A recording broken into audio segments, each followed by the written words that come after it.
Alright, we just got done with the solo and now time for the first bridge.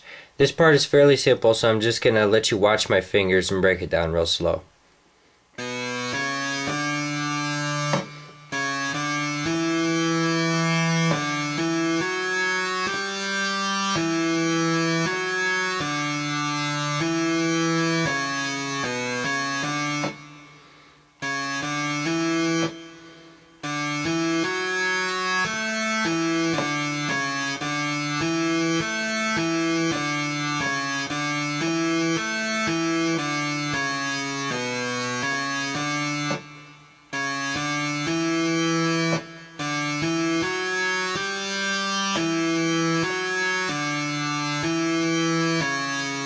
Now the quick ascent, so pay careful attention.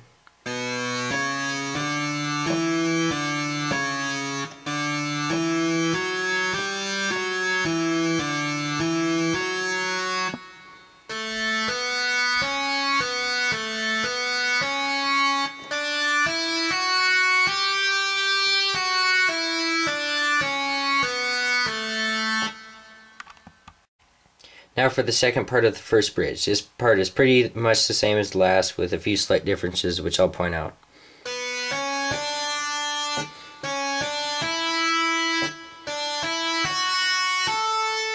This A instead of G.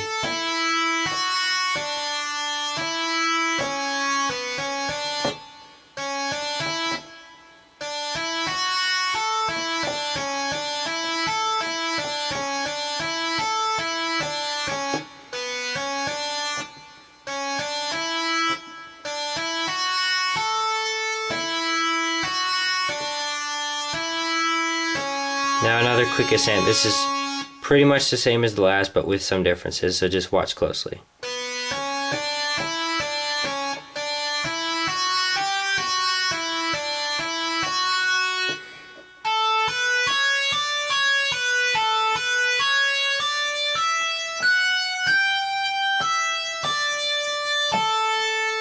And now you start the main riff again.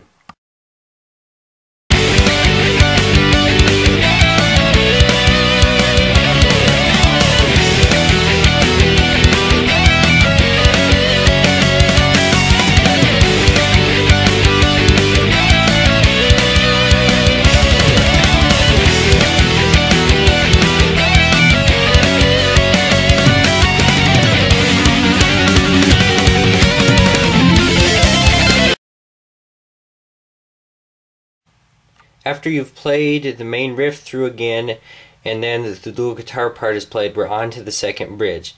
This part is a bit more complex than the last, but I won't give you much notation here. We're going to start with an F sharp, G, D riff, just below middle C, with this being middle C.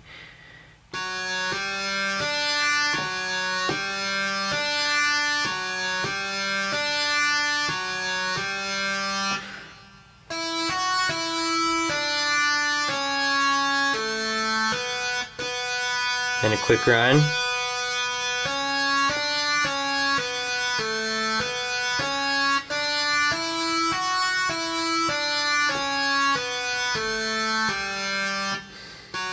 Then we repeat this riff again.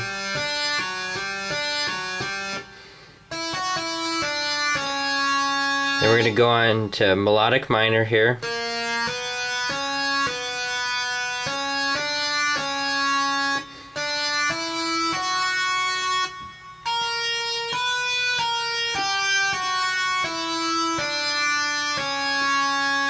Then you repeat the riff again. So just to run through all that one more time so you can see it.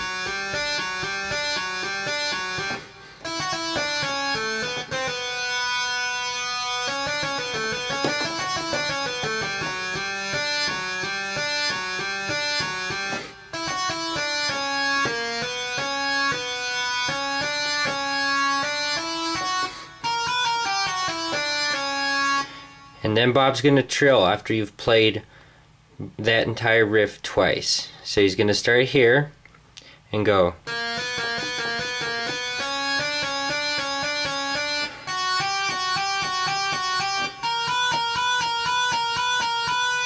So that's just A sharp and B, C sharp and D, F sharp and G, and then an octave, A sharp and B again. Alright, now we're going to do the crazy ascent. Now when Bob goes up the keyboard with the guitar, they're doing different things. What I believe the keyboard is doing is an A, C, E, F pattern all the way up the keyboard. So all the way up until you get to here, with this being middle C. So 2 octaves up and then the F on that second octave.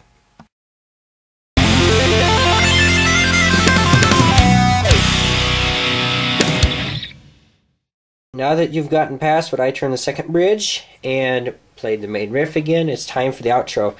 Now this one's kind of hard to figure out, and from the sounds of it, when you slow down the recording a ton, it sounds like Bob messed up a bit. So I'm just going to kind of show you kind of what I found that he does, and kind of just improvising myself. So if you find something that sounds better, works better for you, by all means do it. Now I'm pretty sure about the ascension part. We're going to start on F and A. This is middle C, so 2 octaves below it technically. And we're going to do this pattern right here. So F, A, C, E, F, A. That's the first part. We're going to move on over here. Start the same pattern again, but invert the chord that the right hand was playing. So same notes, just a tad higher up. So then we do F, A, E, F, A, C. So just listen to that from before.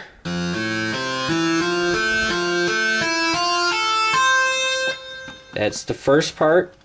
Now this is where it gets all wacky, so I'm just going to show you kind of what I figured out here. It starts with the same pattern.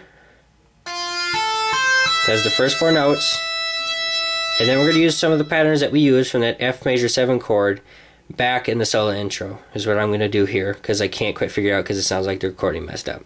So just watch my fingers.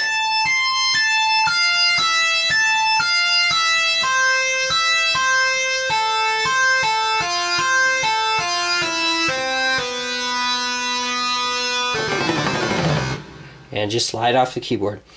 So that is the Nightrager, folks. Alright, I hope you found that helpful. By all means, ask questions, leave comments, or constructive criticism. I'm completely open to all of them. Don't forget to like and subscribe. And a final note, check out Bob Katsionis' Knowing Men CD. It's a really great CD with a bunch of great songs besides the Nightrager.